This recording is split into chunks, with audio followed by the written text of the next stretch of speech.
All right. As it says here, now it's Wednesday, 4:30. Um, if we may get a media break and have a story on this on Friday, and then it would be followed by a series. And I've been advised by lawyers and PR people that the likely next move, of course, would be to try and smear me. Lots of judges are about to look bad and maybe worse. So, anyway, without dwelling on that, I'm going to go ahead and go through everything in here so everyone knows it. So, this is the first Carroll County protective order. This is the basis for Heidi filing the first Carroll County protective order, which was done on the 15th of February, 12 days after she absconded with Harlan, and that was 2 months after she was arrested. And she claimed that this happened exactly a month earlier. And my lawyer at the time said that there was some relevance to that, the fact that it was exactly a month. But regardless, and I may even have it in this prezo. Heidi threatened me before this that she was going to fabricate something, and I'll get to that. But that's not the point. Right now, I just want to say what's going on and show what we've got here. So let me read this now, because I don't think it's going to be easy for people to read. I said, no, please let me go. Please just leave. He said nothing and choked me, held me down, pulled my pants down, and forced himself on me. He ejaculated on my shirt and said, if you had been here this morning, I would have hit you in the face with my cum. I didn't want to wake my daughter up to put her through any more trauma. What was that trauma supposed to be? Anyway, other than her seeing Heidi's assault, which again is all on video, and I've got that video somewhere. I'll put that one up next. I already did, but I'm going to do it again because I haven't published any of this. I didn't. So that is why I didn't scream. I waited till he fell asleep and went to our biz center, and I called safe. They took me in the next morning and did rape kit exam and intake. We are in their waiting list for shelter. I reported the rape to Carroll County Police last night, and they are working with Austin PD to investigate and charge Mr. Friedman. My daughter and I were finally able to leave the home, and now we are here with my mother until it's safe to return to Austin. That's why I'm pleading for you with a PO. So, number one, I didn't actually know what I'd been falsely accused of until a couple weeks after this, the first the first Travis County hearing for my protective order. Before this protective order was issued, I had requested a protective order from APD Victim Services, which I was supposed to be able to get because of Heidi's arrest, but unfortunately, that was I was on when she absconded on the well, actually that was when I found out she was with her family, because that was a very dangerous environment for everyone. And of course I testified to that, and like everything else I said, the judge ignored it. And when I say ignored, I mean like no. That's been a constant theme of this case, and you'll see as we get through this. But for right now, this is just all about heading off the likely smear campaign, assuming we get our media here. So a few things about this. Number one, most importantly, I called APD as soon as I learned about it. I called APD, and when I called a detective, she called me back, and she said, I've never had a suspect call me before. That speaks volumes.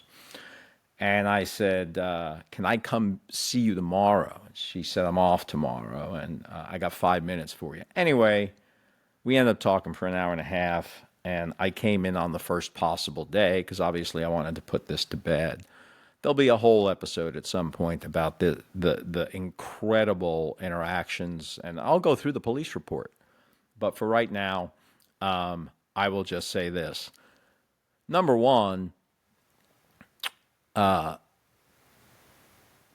is this in any way, shape, or form? Now remember, this is not corroborated, and it was completely disproved. And when I say disproved, I gave APD internet outside of the obvious, like, oh, it's a rape allegation a month later after Heidi was arrested, and there's never been a problem before, and everything else. It's been disproved with internet and phone records that show that I was actually up surfing the internet and answering core questions till midnight.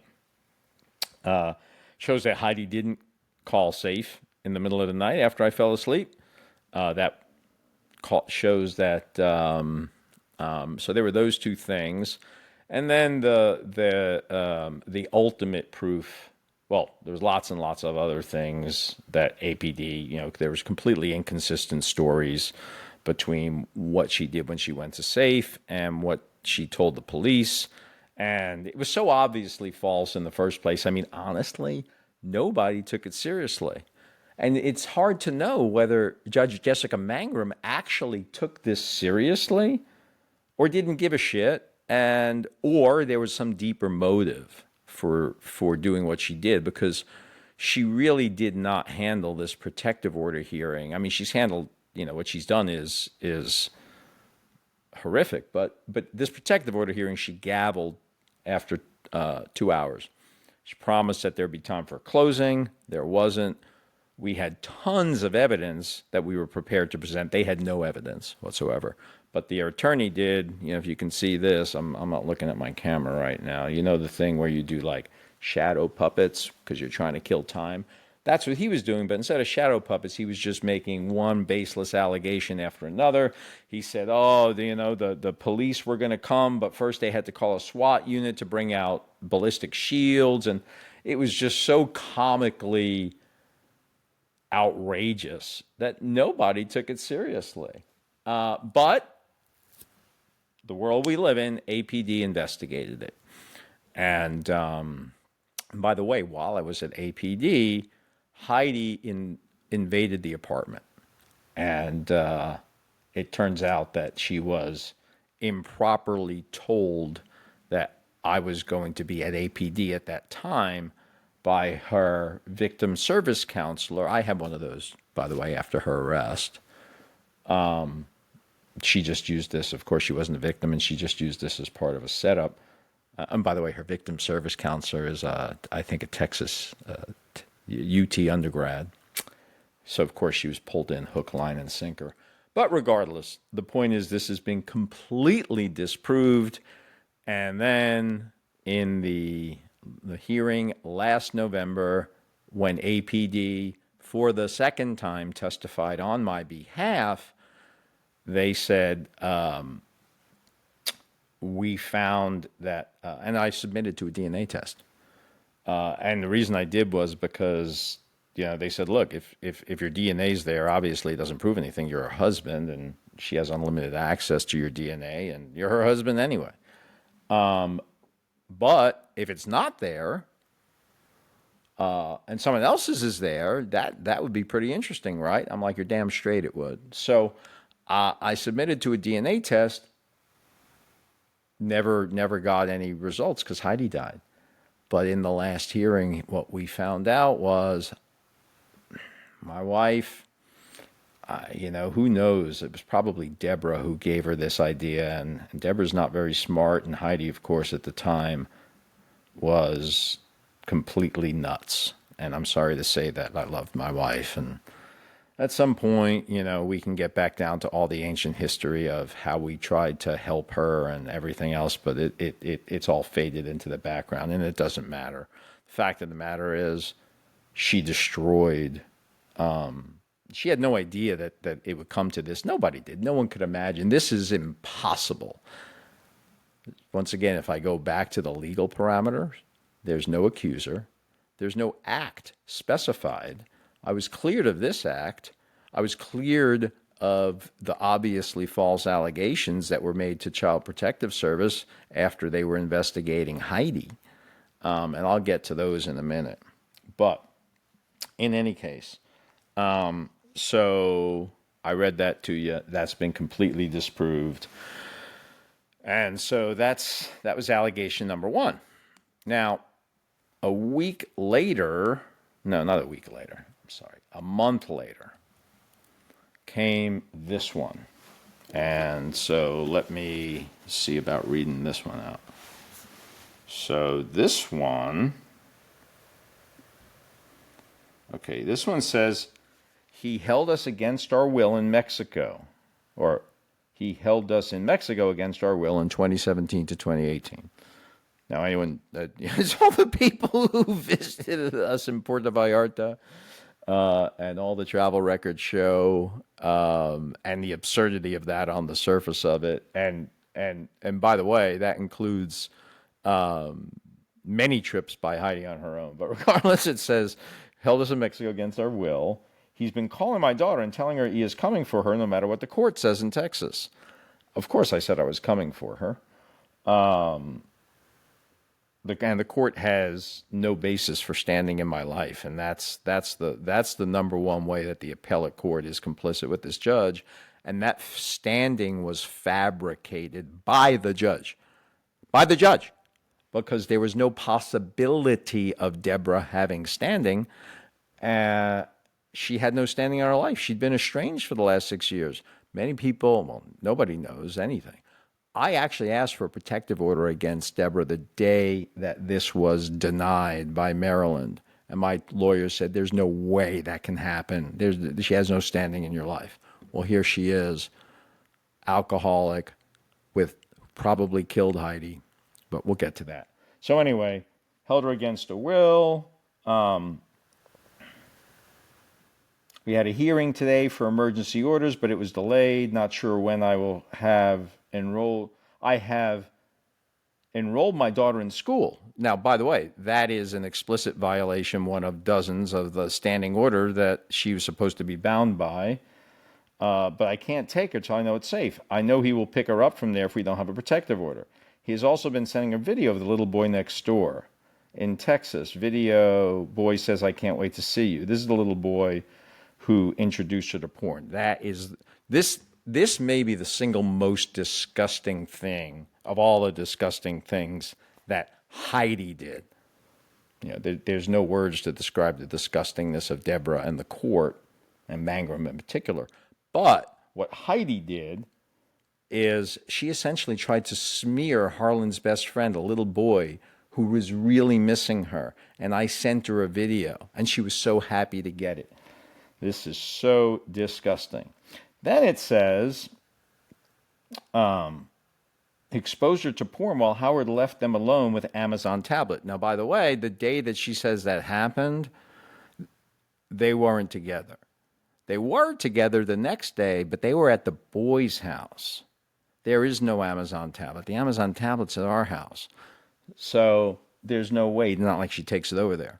So there was no way, even if she was alive, there's no way this it was just false and provably false. But my point here is so goddamn disgusting that she would stoop so low as to smear this little boy, although possibly intentional, because she knows that by doing so, our closest friends would be outraged and not testify against her because it's their boy.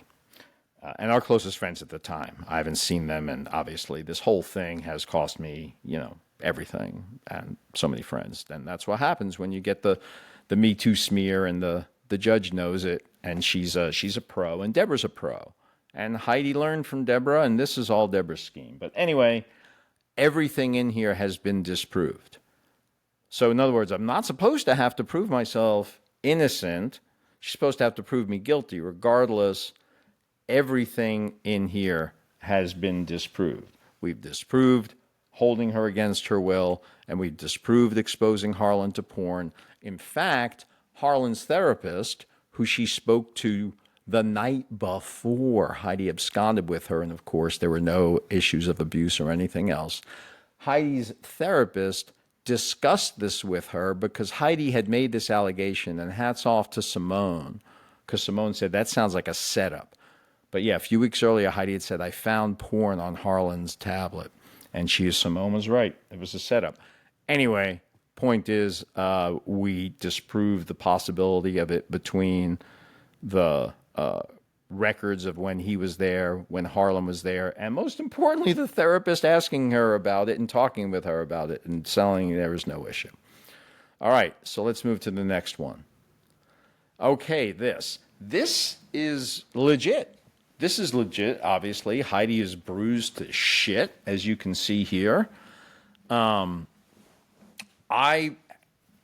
was happy to talk about this. This was actually, and this, by the way, is one of the reasons that I know that Heidi was unaware or drugged up. Well, we know she was drugged up or coerced into this filing with these pictures, because the real story of this, she did not want her mother to know, although she eventually told it to her in an email, which, oh, by the way, was in the evidence package that we would have shown the judge, but she gavelled the hearing on time.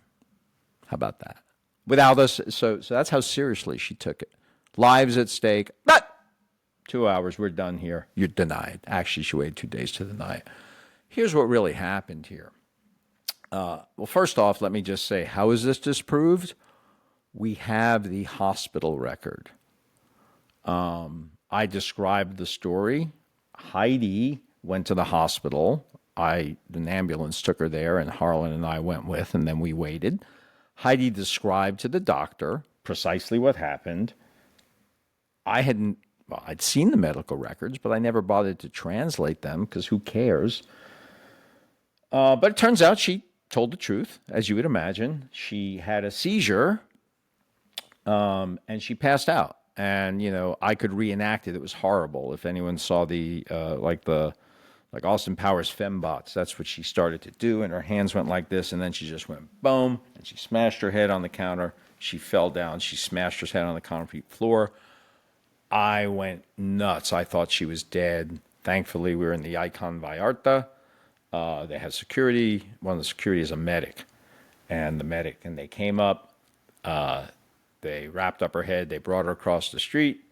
Point is, we translated the entire medical report, and it has Heidi's account, and it has the doctor's account, and they're all the same. She had a seizure, hit her head on a countertop, passed out. Why did she have a seizure? Drug overdose or interaction. She was on tramadol, Lurtis, which is a Mexican version of codeine. I believe Percocet. I'd have to check the record. Gabapentin, and 2 or 3 other medications. And tramadol, by the way, is known to cause seizures, and probably that's what it came from. Regardless, and I have real-time text from Heidi while she was in the hospital, while I was sitting outside waiting to be able to see her, asking me if she was going to be arrested because she was on so many drugs. So this was disproved with medical records. Obviously, legally, it's not supposed to matter anyway. Heidi's not there to talk about it. The mother has no personal knowledge. I described the incident, and once again, So, next. All right, this is 2014 in Fairfax, Virginia. Now, you see that bruise on her lip, and in a later one of these episodes, I'm going to put up a bunch of texts and messages from Heidi. Let me tell you the background of this incident, and they'll all be proven with these other texts. But as you can see here, she went to the ER. This was an incident that she started. She had started one a few weeks earlier, too. But she hadn't actually started. She just smacked me out of the blue. And that caused us to go to her psychiatrist, Dr. Fisher in Maryland, she asked for a sedative in the form of a syringe in case she had another outburst like that I could put her down with. And he said no. And I have a text to that effect, by the way. She said, "Didn't you realize you were hurting me? That's why I asked for a syringe." Correct. What the doctor told me and what she asked me to do is if she had another outburst, belligerent attack, give her a Xanax and leave. Well, I tried to give her a Xanax, and she threw it away, and I gave her another one, she threw it away, and finally I went ahead, and by the way, she's swacking me the whole time, and finally I went ahead and I held her down, and I stuffed the Xanax in her mouth. And as a result of that, she got that bruise on her lip. And then 4 hours, and then I did the stupidest thing of my life in retrospect. They wanted to arrest her. They also saw the bottle and a half of wine she drunk. Although the real cause of why she was in that, as usual, was her parents. In this case, was her father cutting off her American Express. And that threw her in a loop, as it always did. I mean, she was so abused by these people financially, emotionally, and physically. Regardless, I said, you're not arresting her. And they said, well, the law says we have to arrest somebody. And sure enough, it does in Fairfax, Virginia. And the reason I say sure enough is because when I mentioned that in the initial hearing, their lawyer scoffed at me for it. But it is true. So they took me down the station. And let me go. And then I don't even know if there was an official. I mean, it was kind of like being in the drunk tank for an hour, and I don't think there was actually an official arrest. Anyway, that was that. No big deal. We took it very seriously. In fact, Heidi and I went to anger management for her. Oh, I have texts from her saying, this is Heidi, saying, I'm the one who has to make changes. I know it wasn't your fault. So, but anyway, here's the point. Deborah claimed, and I'm not making this up, it's in the transcript, she said she went to the hospital and the detective told her this was the worst domestic violence incident he had ever seen, and they were going to charge me with attempted manslaughter. Now, that would be funny if it wasn't so serious, because obviously there's no such thing as attempted manslaughter. That's the whole point. You either killed somebody by mistake or you tried to kill them and they were attempted murder. Manslaughter, kill them by mistake, so obviously. And then the cop made a note of that in the report. Like, that's not something that... So anyway, though, but here's the point. She did go down to the hospital 4 hours after this incident, probably no more than minutes after I got back to the apartment. And oh, by the way, the judge was also aware I texted Deborah Jenkins in real time and said Heidi got violent tonight. She even acknowledged that and then ignored it. So anyway, minor head injury. You're looking at it. There it is.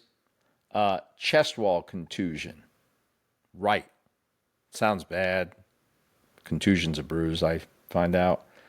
Discharged with home care from the worst incident ever. And then, here we go. Let's go here.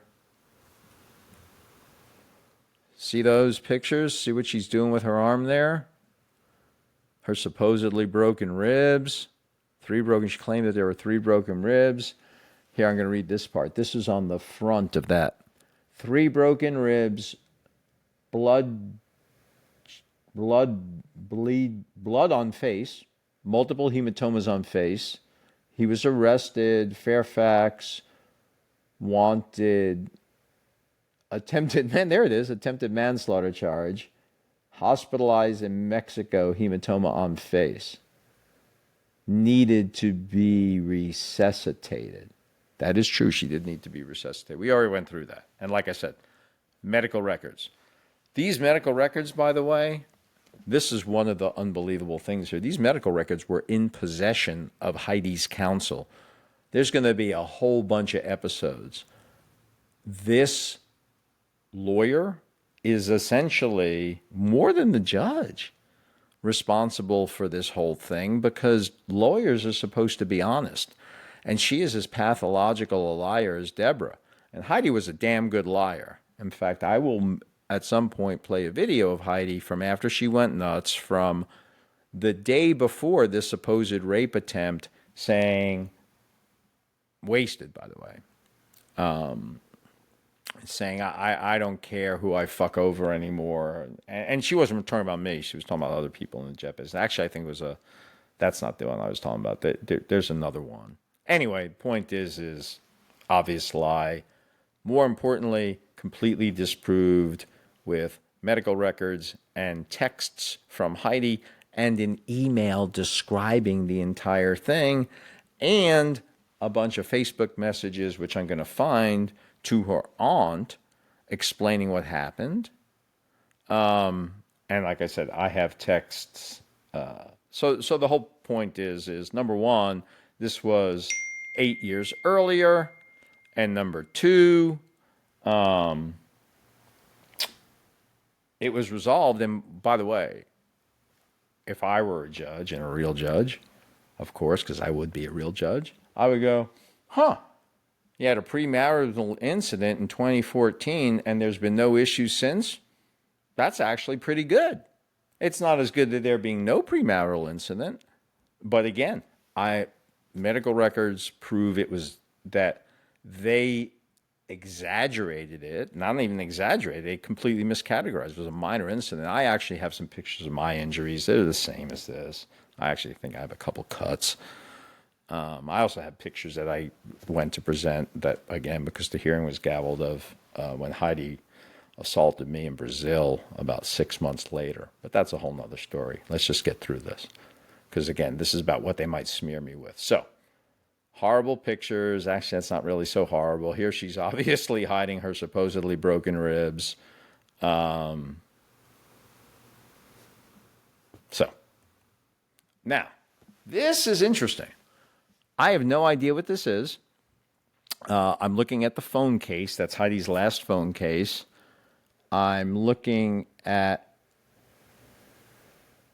it says... What does that say? Does that say... bite? Bibs? Ribs. Oh, ribs! I have no fucking idea what it is. Yeah, who knows? I have no idea. You know, Heidi was in the hotel.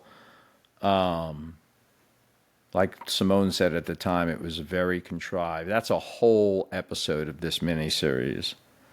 It's unbelievable that weekend at the hotel. I'm going to actually do that, but I don't have time for the next few days.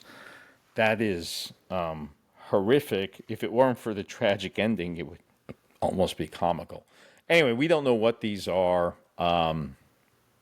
Nor what it's supposed to be evidence of. I guess it's supposed to be evidence of me her rape. I have no fucking idea. But regardless, nobody knows. And as I said, this supposed rape, I was cleared of by APD. And so, were Heidi alive, not only would I be clear of this, and I never wanted to prosecute her. And then all this happened, I would have had to. Heidi would be, gone for a long time. I shouldn't say that, but she'd be in a world of hurt. And one of the reasons that her mother may well have killed her, if she did, which is entirely possible, and we'll go into that at some point, or the brother, is because she knew that.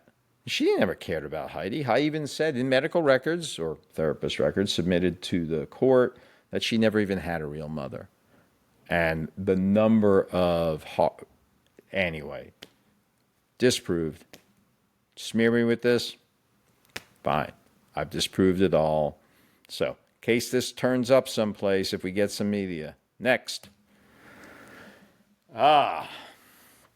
So this woman also is highly responsible. Not because she calls herself doctor... But she's not a doctor. She doesn't have a therapy license.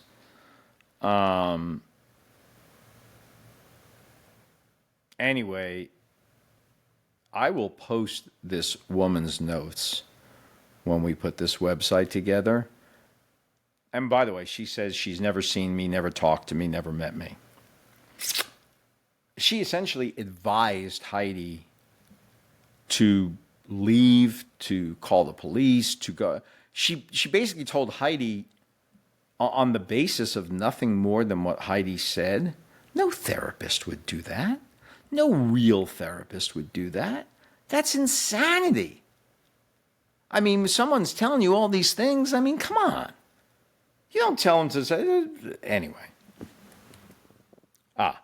This is interesting because this is the March 19th. That's an important date.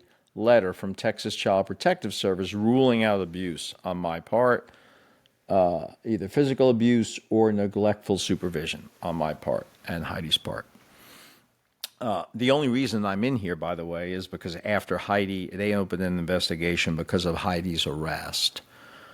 And then at some point in early January, Heidi, after the 6th, and I'll talk about that in another episode.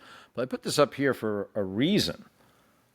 12 days before Travis County decided to separate me from my daughter, 2 months after her recently arrested mother absconded, who admitted she wasn't taking her psychiatric medications, and Texas Child Protective Service cleared me 2 weeks earlier, and they put a protective order in place. Travis County literally killed Heidi. They literally killed Heidi by keeping her separated. And because if Heidi came back to Austin to stay, even if we got divorced, Heidi probably wouldn't have died. I don't know what would have happened if we got divorced, but I don't think we would have gotten divorced. Oh, by the way, that's another thing. The day this supposed rape was the 17th of January. And on the 19th of January, Heidi emailed me, and this was in reference to her ongoing, she had to create a plan for Child Protective Service to ensure that there was never an abuse incident again. And she told me she wanted to stay married in an email. So who knows? All right. This is an addendum to CPS, and I got to read this thing, and so let me go grab it because this is interesting. So hold on.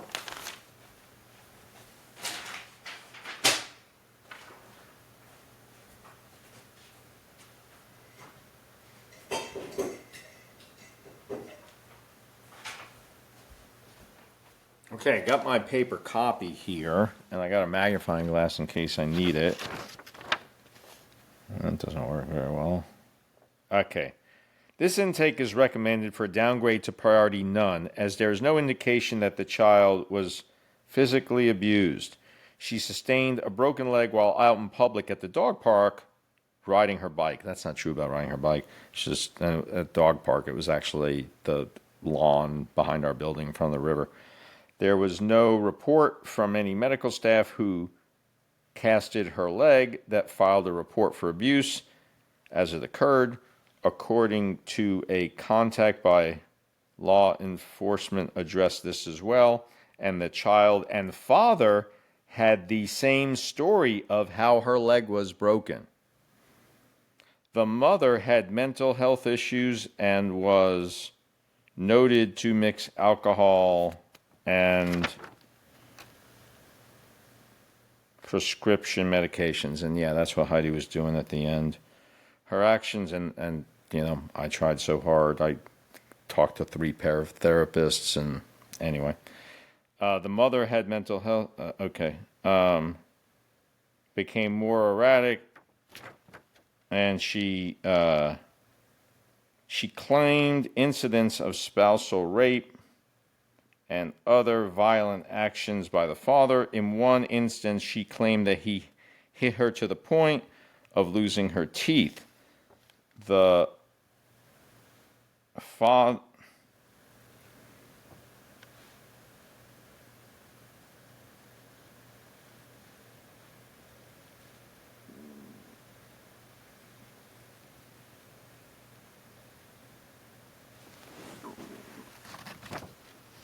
Here we go. Okay, the mother had mental health issues and was noted to mix alcohol and prescription medications. Her actions became erratic. She engaged in a domestic violence altercation with the father and was arrested prior to her departure from the state of Texas. She claimed incidents of spousal rape and other violent actions by the father. In one instance, she claimed he hit her to the point of losing her teeth. The father countered that she had root canals on the 4 teeth, never had finished the procedure of crowns placed. He had dental records to back up his information. The school had no worries up until this year that there were any concerns in the home that were taking place until the mother presented with a stay-away order against the father. X and such, and this happens to be a therapist, I know that, but it's redacted, and I know who it is too, worked with the mother, blacked out, that would be the mother and brother, or brother and father. It's actually the brother and father, I think. Does not feel this is a safe option for Harlan due to issues of mental health and addictions cited with the maternal relatives. Currently, there's a custody hearing to determine placement for Harlan between the maternal relatives and the father. The mother has since passed away, and there is a current investigation as to her death was deemed suspicious and possibly foul play. Now, actually, I believe it was foul play, but the fact of the matter is that's precisely not what they said. And that was part of the smear here when they told people that Heidi was dead, foul play was suspected, and I was a suspect. This is 60 days after she fled, and she died in her mother's house unattended mysteriously. But I was a suspect. Gotcha. Oh, by the way, in the hearing on the kangaroo court hearing, the Kafka, the trial,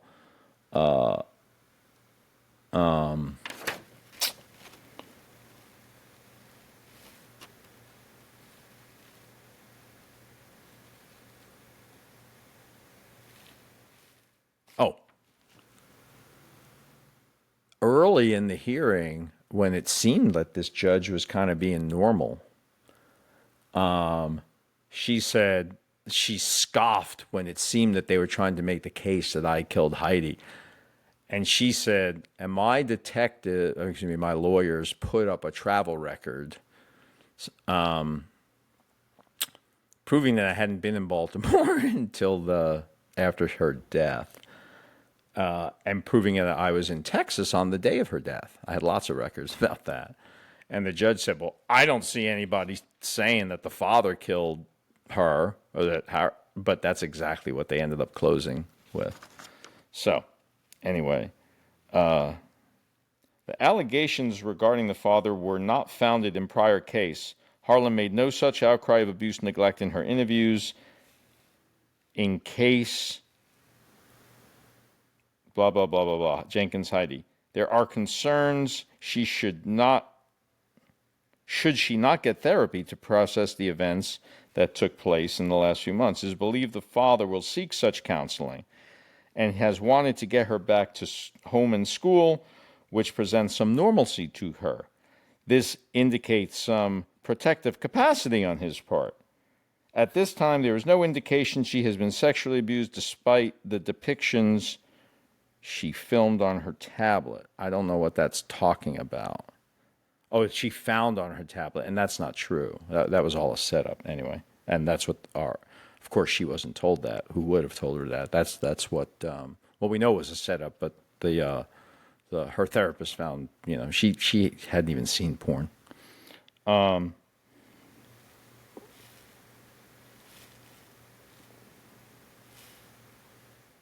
She denied sexual abuse in her initial interview and advised she would tell her parents if anything like that were to occur. Safety threats appear minimal at this time. So, unfortunately, at that time, safety threats were significant because she was in Deborah Jenkins' hands. So, you have this, by the way, this is the date of this report is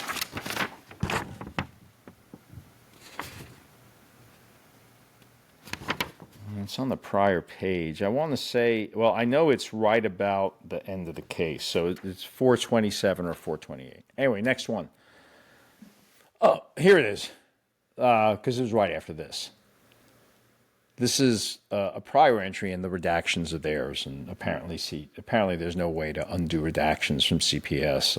At least that's what my lawyer told me. And when I say undo, I mean they won't. They'll protect their sources, I guess, to the grave.